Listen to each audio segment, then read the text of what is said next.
Guys, so hope everyone is doing well. Figured I'd do a little video here of the update on what we got so far with the repairs on the the van for our friend Jeremy. The front's pretty much repaired. I'm working on the second stage of it. It still has this the split spot here in the front of the body here. I think I'm gonna make him a chin spoiler and then screw everything together. I gotta trim all this down just to pinch all this back in, and that'll cover that up pretty nice. And it's black so it molds in, because this has all been really reinforced and repaired here, and I'm going to show you guys. So we're going to make a little chin spoiler piece here that goes across, that's going to cover all that up where that's busted. So repair part one, this is the second stage of the metal. I've got to trim it up and everything, but this is what we ended up doing here. I went in here with just regular hot melt glue. So what we did is we kind of made a fiberglass in a way. We used this, I used this drywall tape and laid it down underneath this Gorilla tape. And then we came up in here, and this is I have a high temp hot melt glue, and we reinforced everything here. And we used the structures of his light buckets, these pieces here, to reinforce all this to the body, to make it stiffer, because all this stuff was away from the body about that far. So we went in here and we filled all this in, backfilled it, and then that added a lot of heavier structure. It just made it a heavier plastic. So, and then all this is going to be covered up. You're not going to see it. I laid the layer of all fix-all adhesive, which is basically shoe goo or E6000. It's all the same stuff, and over the drywall mesh to make like a, it's almost like fiberglass layers, but it's pliable. You can flex it still. It still moves, and I ran that all the way up into here, all the way to here. Reinforced that with 2 pieces of the Gorilla tape.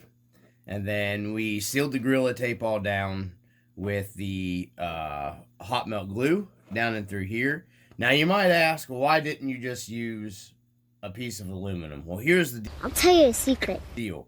Douglas Perry, he was talking to me, giving me some ideas. Thanks, RC Brother, for giving me some ideas on that. If you put a piece of thick aluminum in here, that aluminum will make this too wide, and his mounts are already back as far as they'll go inside of his piece right here, and these mounts are what I'm talking about. So this screws down to this like this right here, and the more you shove this back, the more it shoves it into the mount, and he's out of room. So we couldn't go real thick right here on this repair. That's why I didn't just put a piece of aluminum or something in here. We're having to build layers to reinforce it. So, and then that's what our last layer is going to be, is a piece of and it'll still be, you still want it to be able to move. If you put a piece of solid metal in here, you got to look whenever you reinforce something, okay, especially on a Lexan body, that inertia is just going to travel up this body and break somewhere else. So if you still have this being able to move and flex, it's going to not change the inertia impact of the body so much that if this is solid and it just travels up the body, it's just going to bust the body somewhere else. So you'll still have this absorbent impact if he rolls it over and wrecks it or whatnot. So yeah, that's where we're at right now. We're going to get ready to lay our next layer on here. I've got to trim this up, and then we'll be back here in the video once we get that next layer on. So we'll be back. Alright guys, so this is what we got now. We have some epoxy bond and clamps, and we've clamped this all together. I've got to try to get this moved up out of the way a little bit of our of our clamps here holding everything together, because until that dries, but we got to get this piece, this is our mount, we've got to get our mount back on there. And unfortunately, how the mount goes on, I do believe is going to be an issue, and I need the mount on there to hold this down, because it needs to be on there to hold this plate, because it needs to screw down to hold this plate tight. So I don't even know if I gotta screw that down. I might just be able to press it in. Yeah, I think that'll work. And then we're gonna come in here and backfill all this with our hot melt glue inside here. So I'm gonna put the screws in this to hold it. Once I find them here, I think it's these little small guys.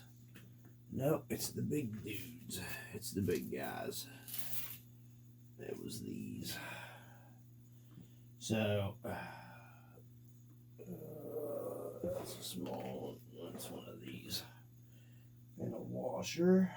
So we're gonna put these back in to hold this plate down right here, because that'll keep it sandwiched tight while it's drying. And this epoxy takes a little bit to dry, so, and that's better than a clamp, having this screwed down onto here. That's why we're screwing this down.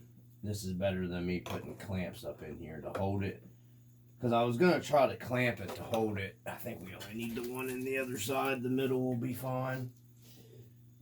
And then this thing should not, it's going to take probably a day or so for all of it to cure. But Jeremy, this should get this van. I thought I'd have it done by Friday. I don't know if I'm going to have it done by Friday, because I've still got to fix your rear section too, but it won't be quite as in-depth fixing the rear section of this thing as the front has been here. The front was really damaged pretty bad. Alright, so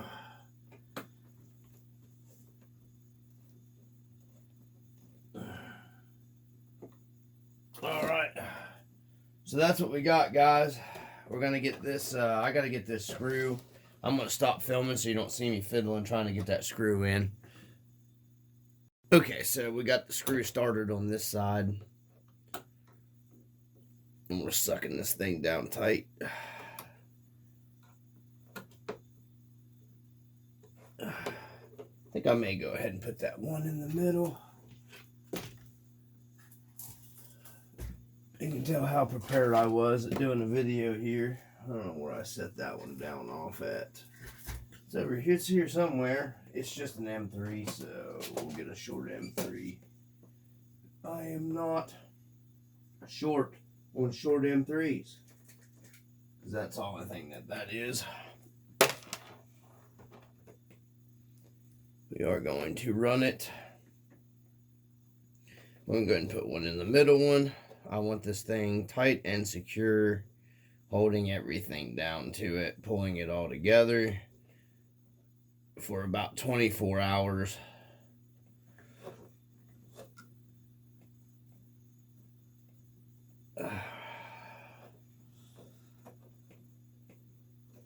And I think I got to take this mount back loose and flip it around, I think. Because I think the bumper mounts have to be at the bottom. But that's a lot better than the clamps holding. And that epoxy stuff should dry. It'll dry like concrete. So we're going to go in here with a little more reinforcing. We're going to take this back off once everything dries and sets up on it. And trim all this down. Take the nasty looking, you know, we've got some epoxy here poking up out. Once it dries, I gotta get some more small clamps and put on it to hold it. I just had this here to get started. we're gonna clean all this up and paint all this in here, and you can't even hardly notice it now, really. The repair panel, because it blends in with the silver backing on the van. But we got to reinforce this a little bit more through here, and then we'll be done. So it's actually going to be almost like 4 layers of reinforcement, and then he's got some brakes here in the back we're going to take care of. But that's how we're fixing this right here. This stuff right here is nice. It's just some hobby tin. You can drill it. You can cut it with a pair of scissors. It keeps your body, if you got a Lexan, to be pliable. It works great in combination. You can hit that with a piece of sandpaper, scuff it up. You can layer this on this and go over this stuff with this all fix-all adhesive, and it'll make it even a little stronger. And then when you incorporate this right here, man, it's really nice, and it just makes a nice, heavy, flexible piece. And it's, it's metal, so it's going to hold up. But yeah, that's what we got right now going on with the RC Dungeon. We're going to go ahead and get in here and finish his reinforcing everything. I've got to get the glue gun heated back up, because we're going to come in here and finish reinforcing some areas underneath this thing, and he should be good to go, guys. So anyways, from the RC Dungeon, that's where we're at right now on the van repair. Later on this week, I'm going to do another look at the optic. Jerry's old guy review was talking about the optic the other day on his channel, and I was kind of, I commented on there. We commented back and forth a little bit. I've seen a lot of guys giving reviews on that optic as not being a crawler. Personally, I think they're crazy, because it is definitely, for sure, a crawler. I think it's more of a crawler than a rock racer. But and we got one more thing we got to add to our. We're gonna make him a nice little outside cover for where that body was cracked, and then it'll be screwed in through all this and sandwiched together too. So this thing ain't gonna go nowhere. So, anyways, I think that's it here. That's where we're at. It takes a while to do this. I've been at it. This is like the second day. I'm hooked on one of his straps. A guy made a comment. Someone made a comment about you're not supposed to put 9 pounds on a Lexan body. Well, some people like to put scale items on scale rigs, whether it be Lexan or it be a hard body or whatnot. And there's workarounds for everything. So, either which way, I appreciate you watching, guy. All right, guys. So I'm going to do one final video once I get all of this taken care of. So I've went ahead back in here. This is still clamped, still drying. And we just backfilled all of this entire front section right here with just simple hot melt glue. That's all you got to do. Man, this thing is super stout now. I can't see him breaking that. If it breaks, it's going to break somewhere else. And then I've reinforced the back here, just real simple. Both the back corners on this was busted out. And all I did was go in here and backfill. So if you guys got a hot melt glue gun, and the reason why I know this works is because I used to do fifth scales. And fifth scales weigh 50, 60 pounds. And they have Lexan bodies. And in the process of doing that, those fifth scales with those Lexan bodies, you learn these tricks of the drywall tape, the Gorilla tape, the Shoe Goo, the E6000. Basically the same stuff, a little stronger. And also cheaper. It's only 99 cents. So you learn a lot of those little ins and outs and all that good stuff with them. So that's I just wanted to share this with this video with you guys. I'm gonna do a part 3. We're gonna go ahead and call this part 2, because I did the video on the bench, of doing the, of the van, showing you what was wrong with it. We're gonna do this as part 2, and then part 3 will be the van all done, body up and down. I'll show you guys the structure, rigidity of everything, and all that good stuff. And then part 4, I'm hoping to get out and do a little running with it. I'm going to pop his Spectrum out because he just got, it looks like two-sided tape down, and probably pop my transmitter over in this thing, and maybe we'll take it out on a scale trail. Just nothing crazy. This doesn't belong to me. Just something going out, you know, doing a little scale footage of it. And then, yeah, from there on out, I think he'll be good to go. So I got to get it back to him. So from the RC Dungeon, I appreciate everybody that's been watching. I hope everybody's been enjoying the channel. I got more stuff coming.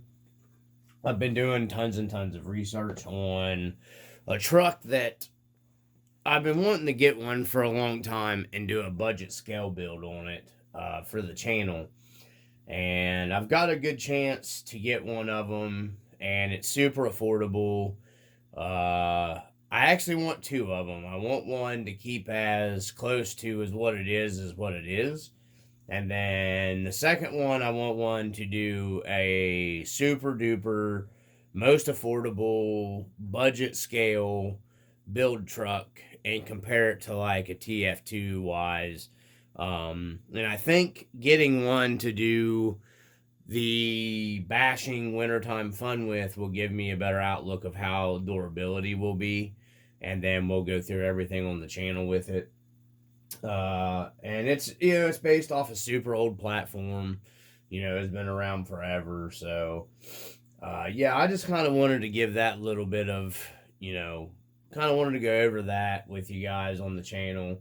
And I wanted something I could maybe throw. I think after doing enough research, I think it'll hold, you know, a decent brushless, nothing power, you know, a crawler brushless system with some butt behind it.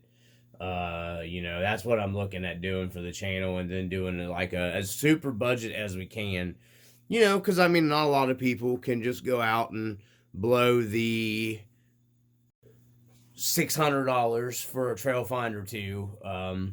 Because I mean, here's the deal: even if you buy a kit on a TF2,